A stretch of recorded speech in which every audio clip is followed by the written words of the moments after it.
All right, we're gonna get right started. People can come in when they come in, but we always have lots of great questions, so I don't want to delay. Welcome. You are in the right room if this is the didactic that you're looking for. If it's not, you're still very welcome to stay and ask questions. I'm Elizabeth, and I'm going to let each of our panelists introduce themselves. Let's see, I have to give it our disclosures. Those are our disclosures, except that we lost one of the panelists, but he might show up. We'll see.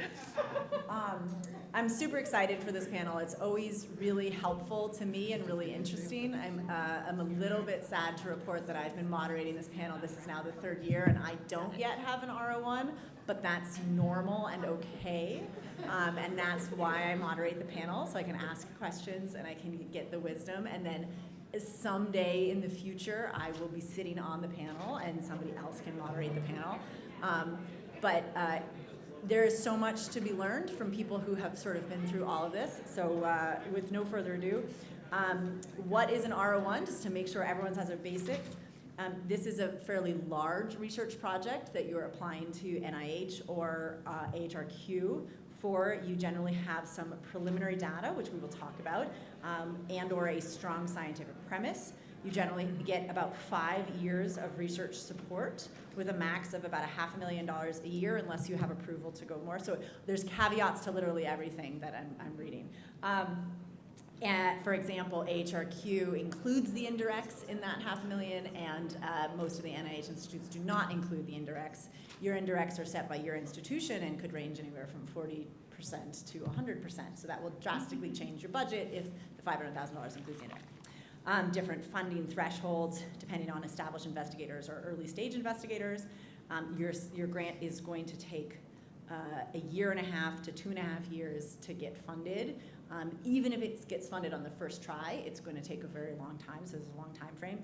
Your team needs to have a track record of some success, some combination of prior funding, or a track record of leading grants, evidence of prior collaboration. You get dinged if there's no evidence of prior collaboration, and members of the team maybe have worked on similar questions. So this is the general gestalt, and then we will get into the weeds, but I'm going to let each person introduce themselves.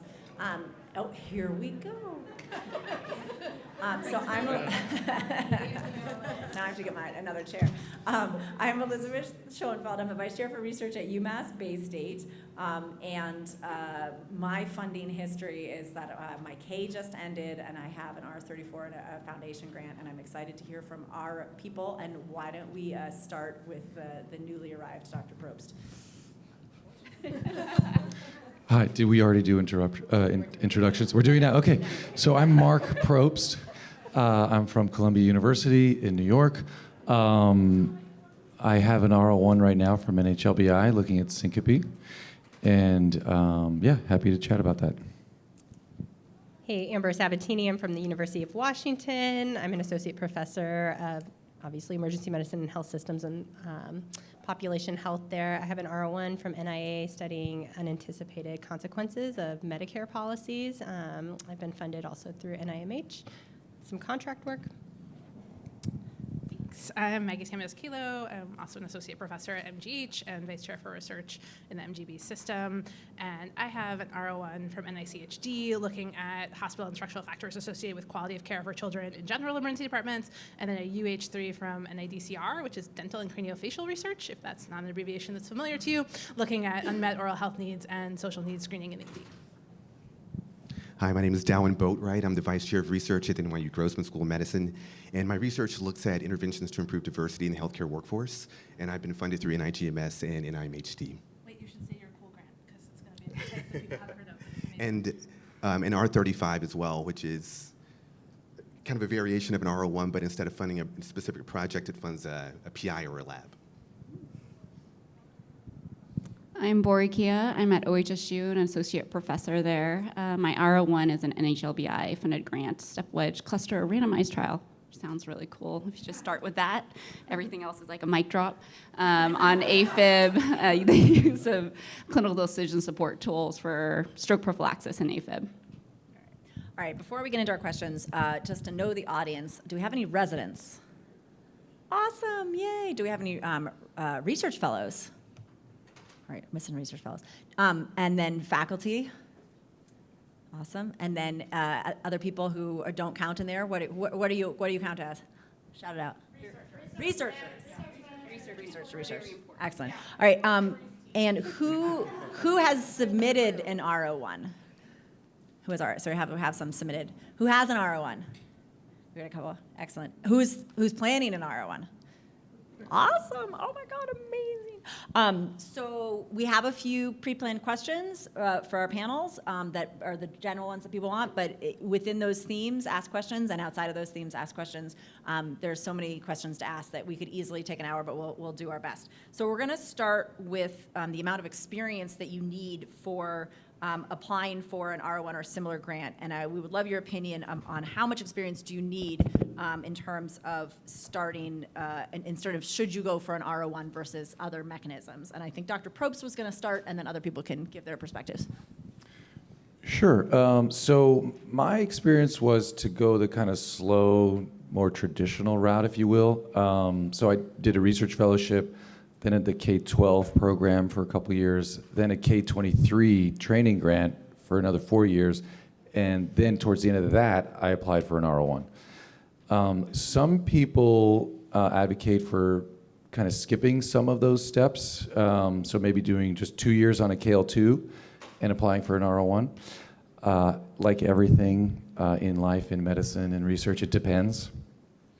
So it depends on maybe your background before going into medicine. Do you have a master's, PhD? Do you have a bunch of publications? Do you have a lot of research experience? It depends on your mentorship team. Are you just kind of surrounded by overachieving R01 funded mentors and co-investigators? And in that case, maybe you can kind of make the leap a little sooner than I did. So my pathway was opposite of Mark's. So I went from an internal K-12 to an R01. Not necessarily by choice, actually. My K-08 was submitted to ARC and scored in the 8th percentile and did not get funded. and then they pushed it out. So I was humming and hawing, and I didn't feel that I was senior enough to go for an R01 when my mentor said, just go for it, you have prelim data. And so I applied. I was very thoughtful of the team to compliment me. I think specifically with R01, we'll get a little bit into the team later, but specifically with R01, they're not judging the candidate as much, they're judging your team. And so you just have to sell that. And so I probably got my R01 with much less experience than the typical R01 funded person. I think they've got a good spectrum there. Do you want to? Sure. That's great. Different opinions. Why might going for an R01 be a better strategy or a worse strategy than going for something like an R21 or an R03? What made you decide to do R01 versus the other mechanisms? Anyone who's had that thought? Sure, I can start with that. So obviously the R01 is going to give you more funding, so I think it depends on the project you want to pursue and the exact science and the best way to kind of address that research gap. Sometimes addressing that gap might be with a smaller project like an R21. Additionally, if you need more funding, the R01 might be the only mechanism between those two. I guess in terms of the competitiveness of the award as well, in many cases the R21 may actually be more competitive than the R01. So it's just something to think about.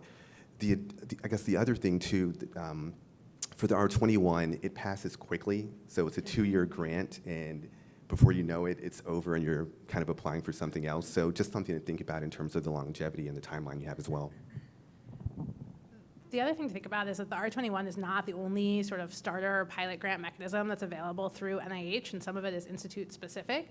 But there are lots of other ways, if you need a year or two to collect pilot data before a clinical trial, that might be more advantageous. So for our clinical trial, we did a UG3 to UH3 mechanism, which basically gives you a year of UG3 funding, which is sort of at the R21 level, and then you can move up to a UH3, which is sort of like a R01 on steroids.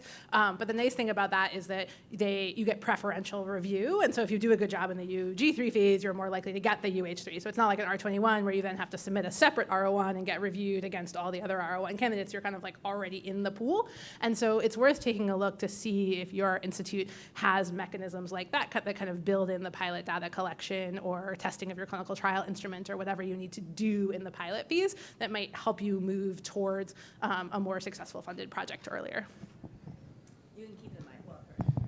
I was just going to add, in many study sections, the R21s are funding at the 7th percentile, just to give you an idea. So you think because it's a small grant, it's easier to get, but it's actually very hard. How do you, or do you have any advice on choosing the right question and selling your idea? I think Dr. Samuels-Cayley, you're going to start with this one. Sure. So as I mentioned, like we have funding from NICHD and NIDCR because the kinds of questions that I'm interested in about social care interventions don't necessarily fit, obviously, into a specific institute. And so we spend a lot of time looking for RFEs or NIH institutes that might be interested in answering that question in their model system. And then we write the grant in whatever the model system is, which is how we ended up talking about teeth to begin with. But it's like true to our question, but it's within the model system of the institute.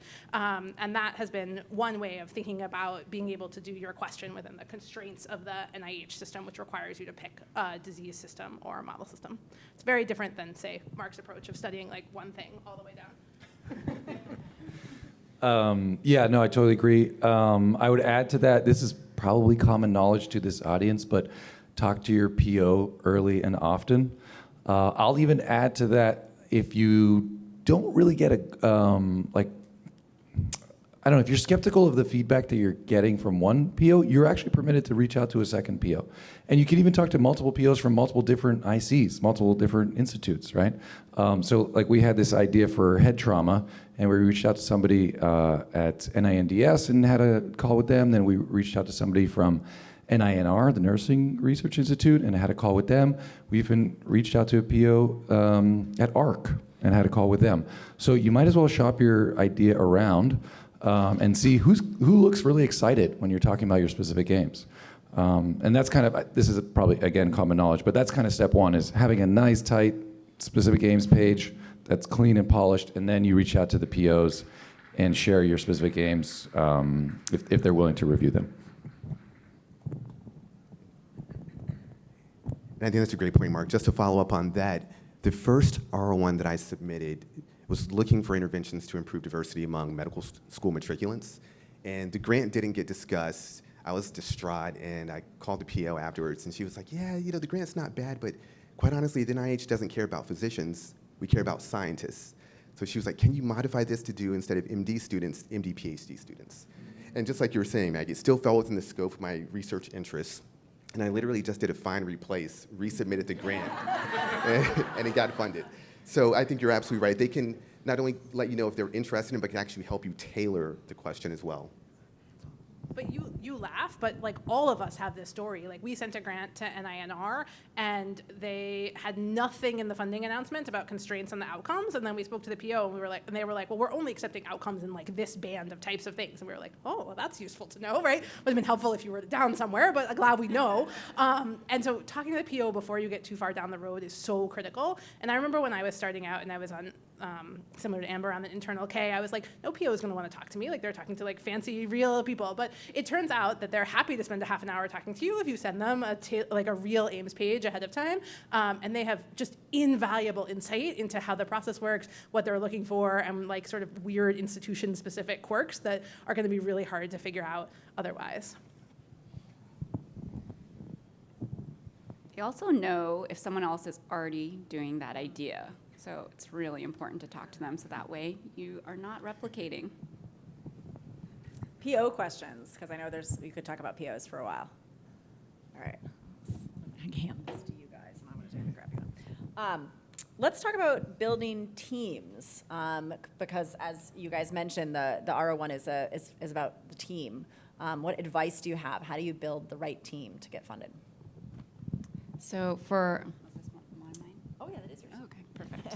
So for my study, it's multiple parts. It includes the step wedge cluster randomized trial, which I was not an expert in, so I needed biostatisticians who were experts in that field.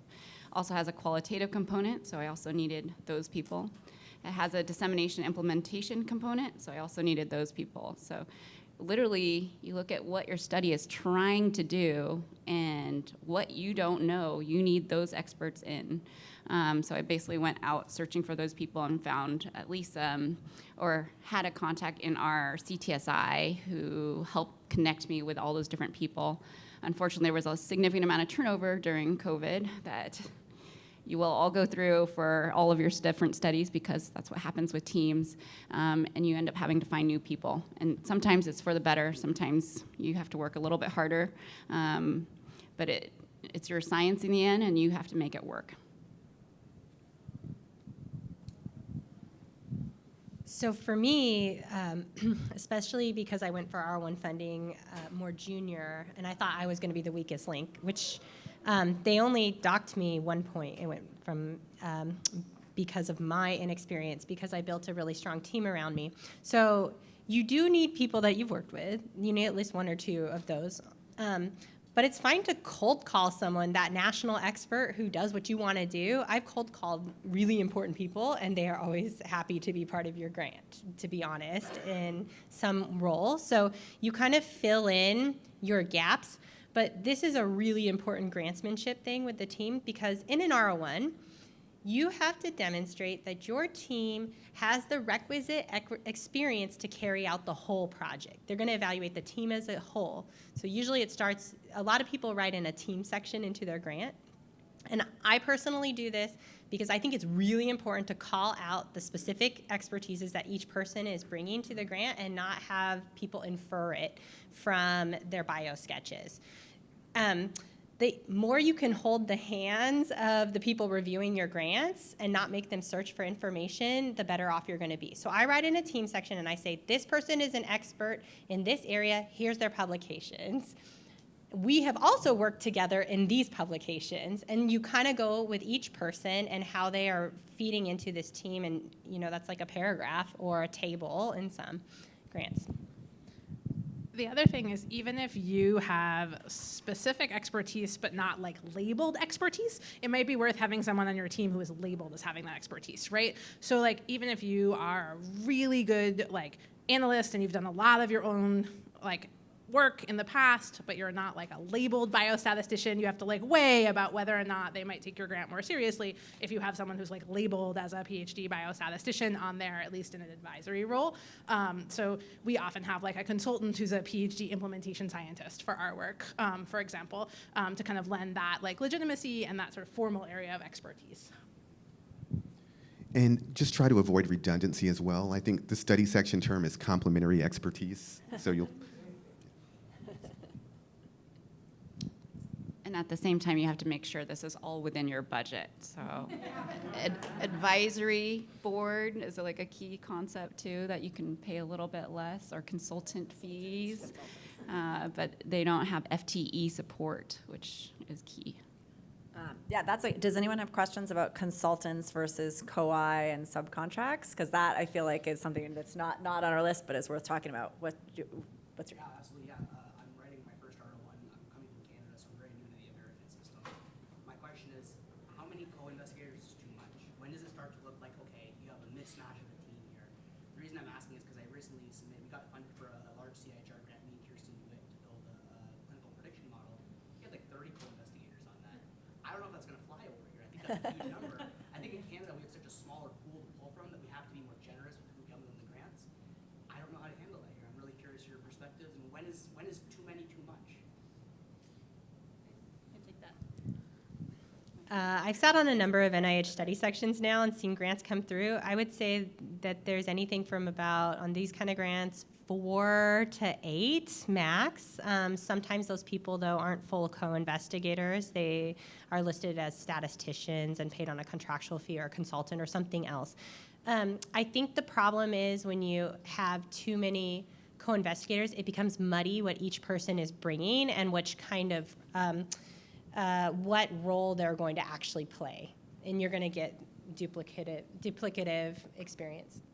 Yeah, and I'll just add one thing to that. Site PIs are a little different than co-Is, right? So if you have a multi-center, like we're actually submitting something next week that has 8 centers, so we're gonna have 8 site PIs, and then we also have 5 co-Is. So it's gonna be on the higher end, but they're really, the site PIs are really just to kind of oversee the data collection and the implementation of the protocol, and then the co-Is are really contributing scientific expertise. But 30 sounds very high. Yeah. But I know we had like 10 site leads. Right. And Like comprise a lot of that makes sense. Okay. yeah, and that's okay. And then the whole consultant versus co-I thing, there's a lot of kind of nuance and subtlety, and sometimes you could go either way. But it is, I don't know if we want to get into grant finances, but it can be beneficial for the institution if you pay someone as a consultant. Because if you pay someone as a co-I through a sub-award, you're giving that other institution the indirects. Bingo. Just other questions about subcontracts and consultants, because I do think that can be rather complicated. All right. So we talk a lot about how R01s require some degree of preliminary data, but what constitutes preliminary data and how much do you really need? Yeah, so I can start with this one. It's probably less than you think. I've definitely reviewed grants that have one preliminary study. I've reviewed, so you can make anything preliminary data. In certain grants, and this is where that team section really helps you too, sometimes your team has experience doing a specific scientific method, okay? And now you're gonna look at new data and a new question. So you're really gonna build up all your past projects on that scientific method. That could be preliminary data if it's very aligned and you're gonna translate that method. When we often think about preliminary data, we usually think about, I need to work with the data that I'm going to use in some way, get some descriptive study, or maybe start answering the first part of the actual question where the R01 is the follow-on. And that's not true. There's different ways to weave in the prior experience of the team in different methodologies and different content expertise as preliminary data. One thing I learned from this last R01 submission, though, is I had written it into the significance in a section and it wasn't explicit enough, so going back to holding the hand of your reviewers. So I had to pull it out then and call it preliminary data. In our first study we did this, blah, blah, blah. This demonstrated, and I actually had to pull it out what I wanted them to get from each preliminary data that I was citing. Yeah, and just to echo that, Amber, I generally think of preliminary data as maybe 1 or 3 factors, or maybe a combination of 3. One, just data showing that there is a knowledge gap, data showing that I can address that knowledge gap, and then data showing that I have the expertise to actually complete the study as described. And just an important note there, when you say I, it doesn't mean you personally. Someone on your team has to have done this or something like it before, and that's an opportunity to play out that like complementary expertise. Like maybe you haven't used this analytical method, but you're bringing in on someone who's an expert in that, and you can totally take advantage of all of their prior publications as your prior data for that grant. Yeah, that's a great point. That's part of the grantsmanship. It's like, our team has done this because I just pulled that guy on that he had done that, and then I had done this, and together our team has done this, right? And that's grantsmanship. This is, I think, always a great question. So in terms of budgeting and scope, how much FTE should I request for myself for this R01? How much can I request for myself, and how much should I? We have widely varying answers to this. Yeah, there's obviously a range. So I had put myself at 40% for my R01, and no one batted an eyelash. It was fine, and it turned out to be great because I was doing the bulk of the work anyways. And other people other grants I've seen 20%. If you're in a very privileged position to have tons of funding, you might be down to 15% as the PI.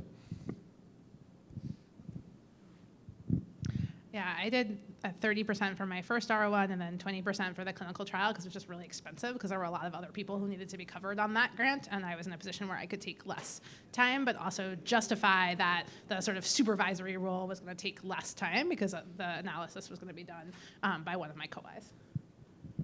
Yeah, I think you bring up a great point in terms of just justification. Because you just want, if there is a concern as to whether or not it's too much effort or too little effort, you just want to address that in the grant so that, again, like you were saying, Amber, too, holding the reviewer's hands. Then for my specific R01, it was where it was required that the PI was 50% FTE, so it just depends. Yeah, more general comment about budgeting. For the most part, study section members aren't going to have a problem with whatever budget allocation you want to give. And this is actually something really important because now that I've done this one time and I'm on my second R01 cycle, I realized as your staff's salaries go up, you're not allowed to inflate or escalate their salaries with the 5 years of award. And with just other inflation costs, and sometimes the institutes cut your budget too, like across the board admin cuts, like they did 18% on my grant.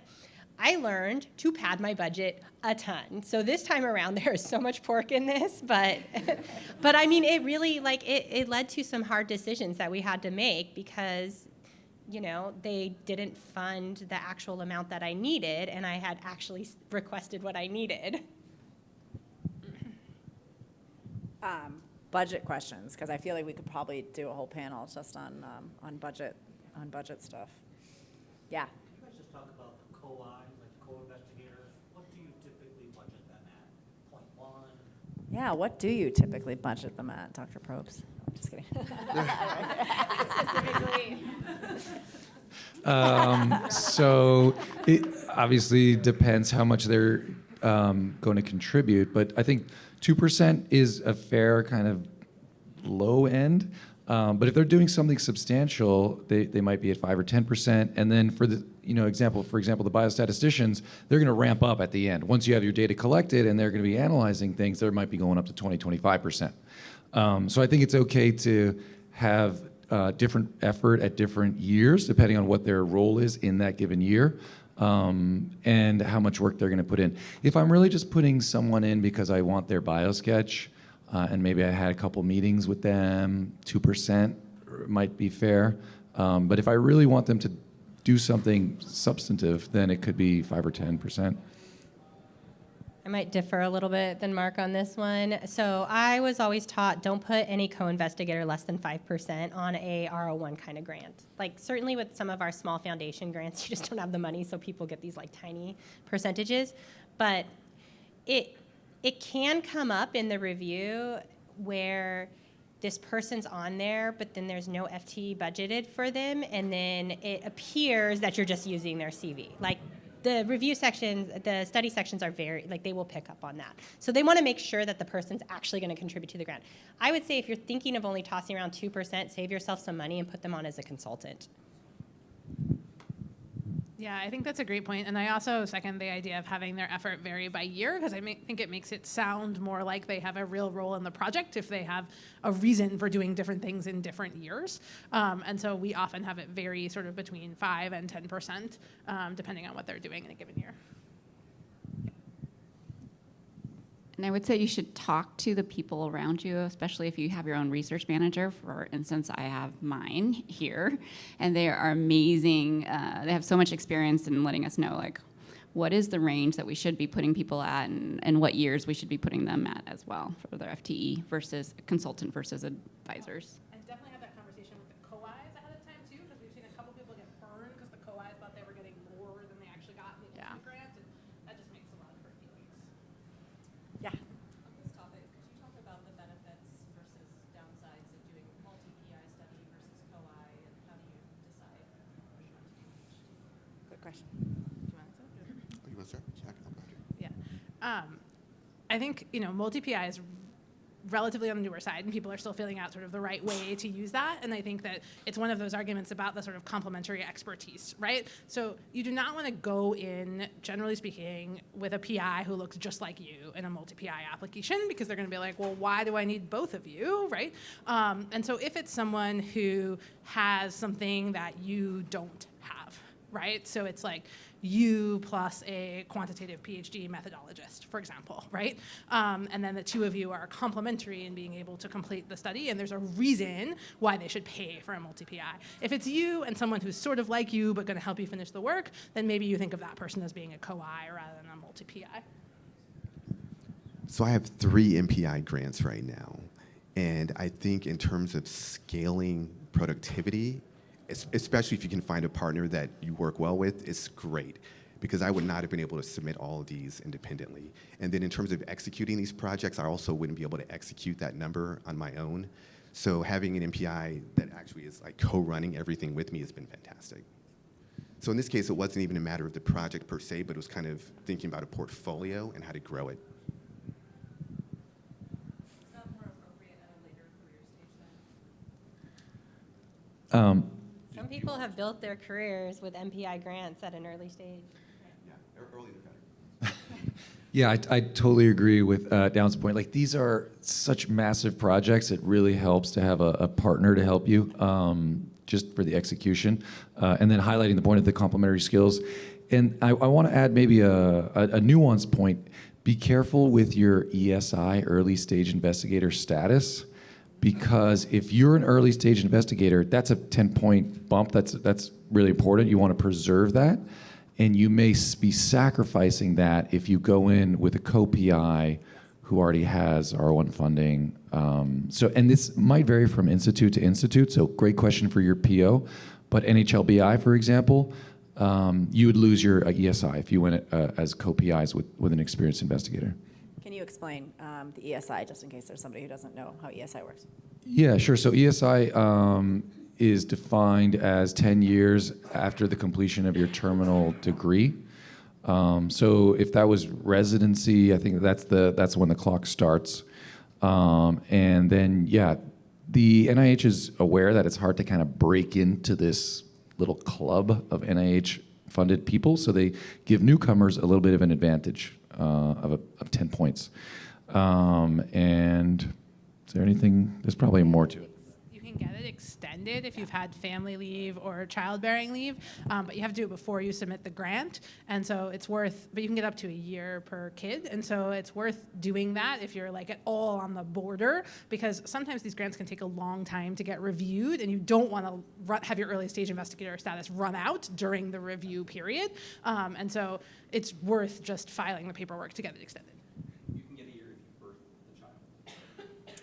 Not if you program. On the topic of children, if you have an R01 and you have a child, whether you're birthing or non-birthing parent, you can apply for a life event supplement, $70,000, and it's kind of easy money.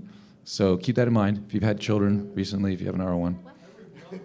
Yeah, well, like, I'm sorry, what? Yeah, so if you have a research project grant, so like an R01, I had a kid a year and a half ago.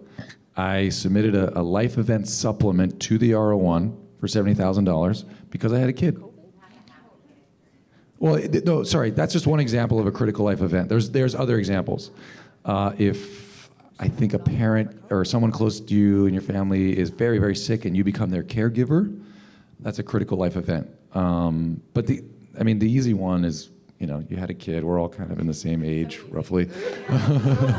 No, I mean the easy. What if I'm a teenager? Not that a teenager it is is easy. a critical life event. I meant it's easy, easy to think of, and it's it's not for your effort. It can't be like PI effort, but it can be for another research coordinator, supplies, et cetera, et cetera. Yes, in the back. Jumping off what you guys were already talking about multi-PI versus ESI. So I'm in that weird situation right now where I am I'm within 10 years of my graduation of my PhD. But at the same time, I was linked and I've been working with this awesome R01 funded investigator. And I'm torn between should I make her a multi-PI or should I use my ESI status? What is more advantageous? Our skill sets do complement each other, so we could be excellent multi-PIs. I just don't know what would increase my likelihood of getting a grant. Do you guys have any thoughts on that? I mean, my opinion is, so sometimes multi-PI grants are a junior person who's kind of riding on the coattails of the more senior person, and maybe that's not going to be the research that they're going to do in the same way. That's probably not a good idea to sacrifice your ESI status for.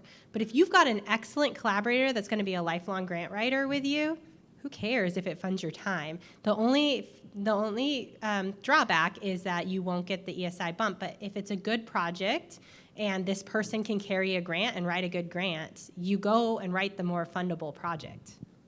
Yeah, I was gonna say, so if you get the multi-PI, you're funded. And if you go as a single PI, then and you get the ESI bumped and you're funded. So, you know, if you go for the multi-PI and you're not funded, it doesn't count against you, correct? No, I mean, it's still a grant. It's just that in multi-PI grants, the problem is that you usually get less of your time. You won't get 40% probably, because you're splitting it between the two PIs. So you might get 20 to 25% if you're lucky versus 40%. But, you know, again, it just depends like how fruitful that research and how good of a grant you can write on that topic, I think is more important. And I'll add, if this person really cares about you, they're going to invest in the grant regardless if they're a co-PI or a co-I. And if they're a significant co-I, their biosketch is there. They're going to be described in the organization of the study team.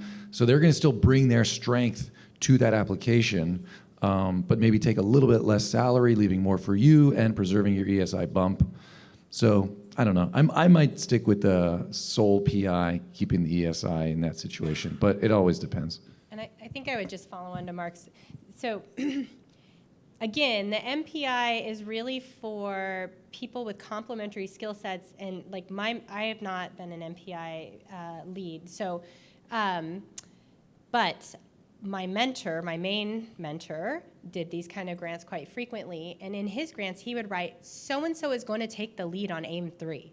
And they would actually farm out a whole portion of the grant work that will be led by one of the PIs. So that's a little bit of a different model than having it centralized under your shop.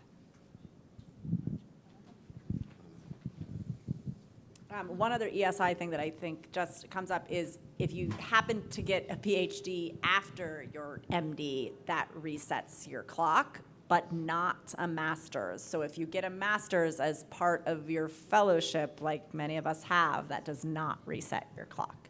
Sorry. Wah, wah. Yes. Hi, I'm Lauren Turning, also from Columbia. I have a question about study sections. So I've been on some study sections, and I've submitted grants where I can choose my study sections, and I feel as though that can make or break you, right?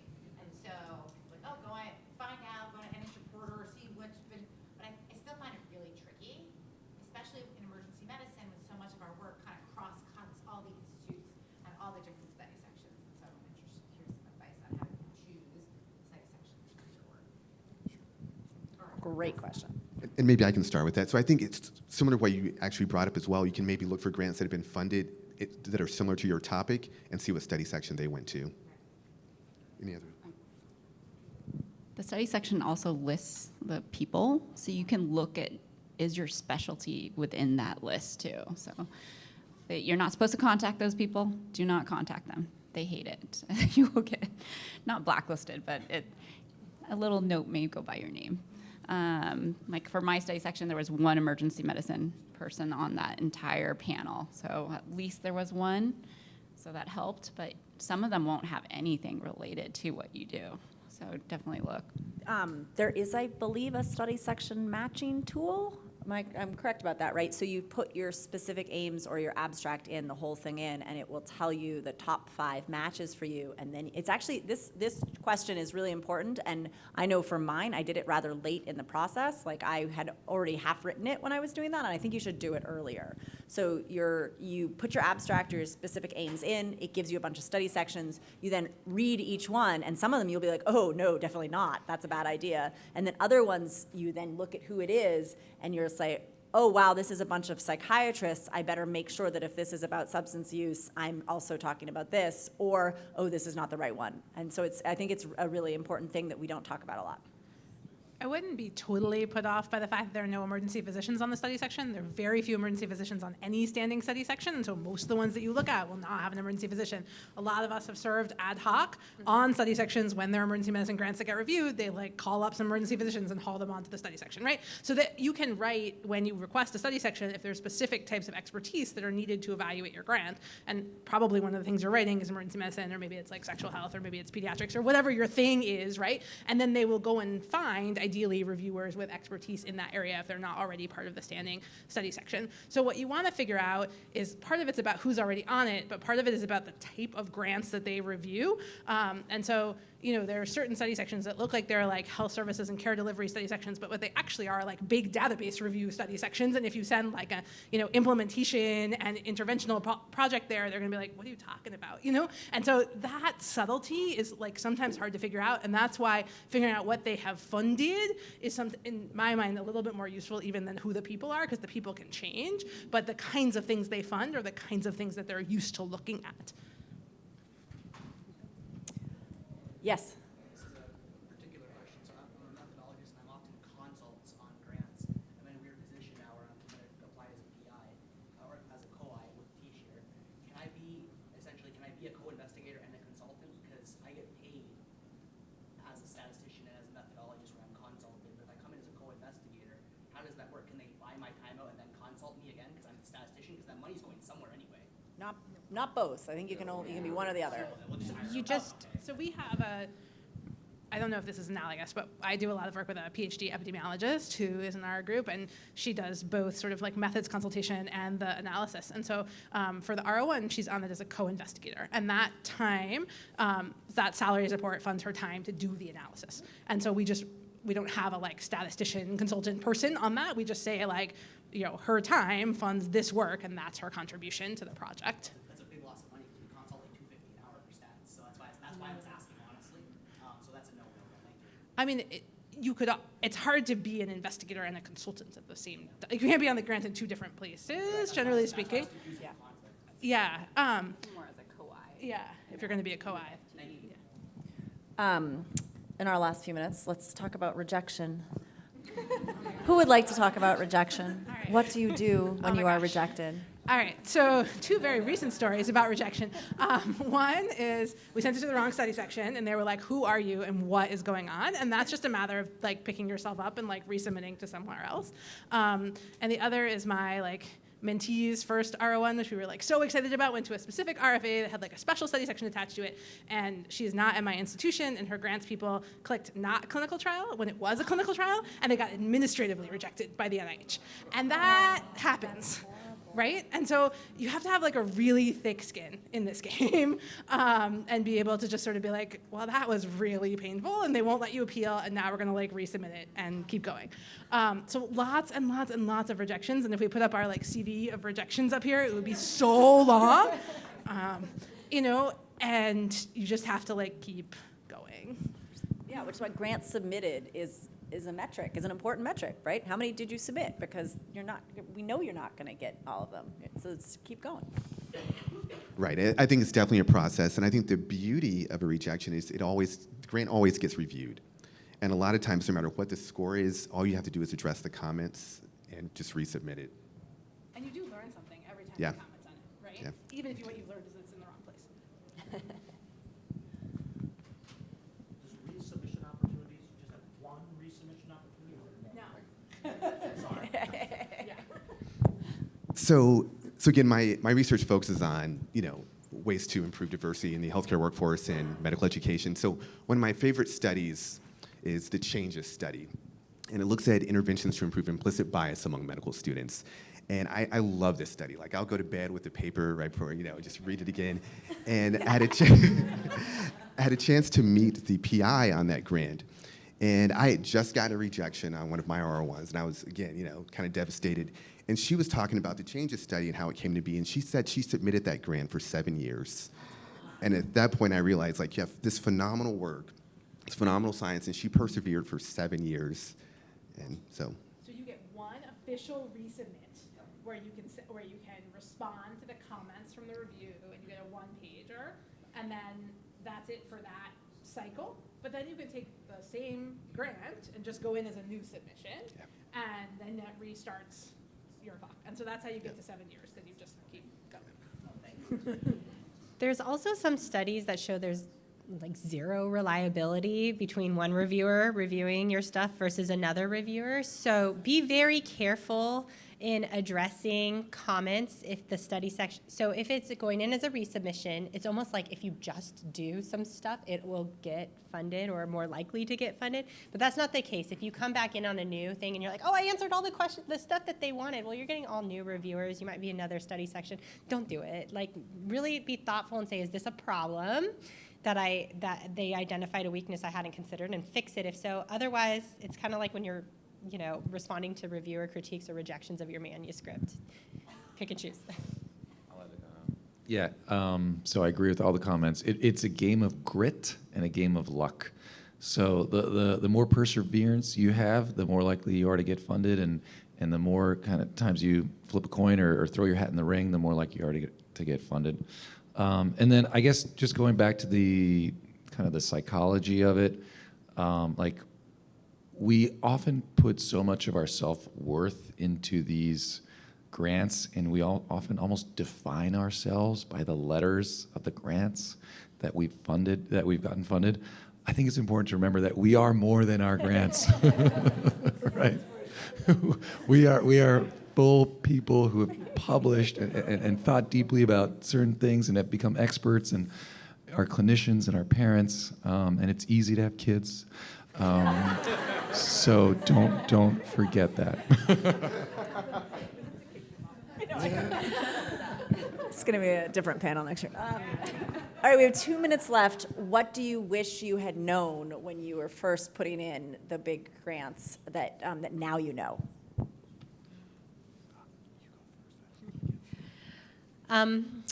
So this thing called supplements, that was a new one actually that I heard of, but there's diversity supplements, there's administrative supplements. It's like free, easy money relative to trying to apply for another small grant. You got to think about it in year one. Specifically for my grant, I didn't really learn about the diversity supplement, which is up to 2 years and $100,000 to fund a candidate who meets diversity criteria. And by the time we kind of got on it, we were trying to find like a PhD student who met the diversity criteria who was also interested in my work, and we just couldn't get a supplement in time. So next time I will be on the lookout to try to fund a diversity supplement with my next R01. Yeah, so there are also reentry supplements. So for folks who've had like medical leave or family leave, if there's anyone like that in your department, you can use a reentry supplement to help them get their research career restarted. And that can fund a faculty member for up to 3 years, which can be really life-changing for someone who's trying to come back from illness. Maybe you could just expand, so many folks may not know the details of what a diversity supplement is. Sure. The advantages that could confer. Yeah, so do you want to go? No, you. So I think several of us have had them on our grants, but basically it lets you add an additional investigator to your grant as an attempt to diversify the research pipeline. And actually you can apply with a candidate anywhere from high school to postdoctoral or early faculty level, and you get a different amount of funding for their salary depending on what level of person you're applying for. And they need to do a project that is largely their own, but kind of within the broader framework of your grant. So I'm a health services researcher. That often means using the same data set, but answering their own question or something like that. But the success rate for diversity supplements is much higher than for other grants at the NIH. And so it's an opportunity to help diversify the pipeline, get more help with your project, and really expand the scope of the work that you're doing.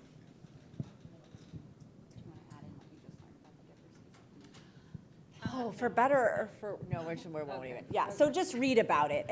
Theoretically, the diversity supplement in today's political climate could evolve. So what we know of it and how it's been used may be changing. But it is still there as far as we know. So read the fine print. Yeah. But for supplements in general, you say you get the R01 and then you go and you can supplement. Yeah, so you have to have the R01 basically for at least a year, and then you apply for the supplement, and it goes directly to your PO, and it gets reviewed.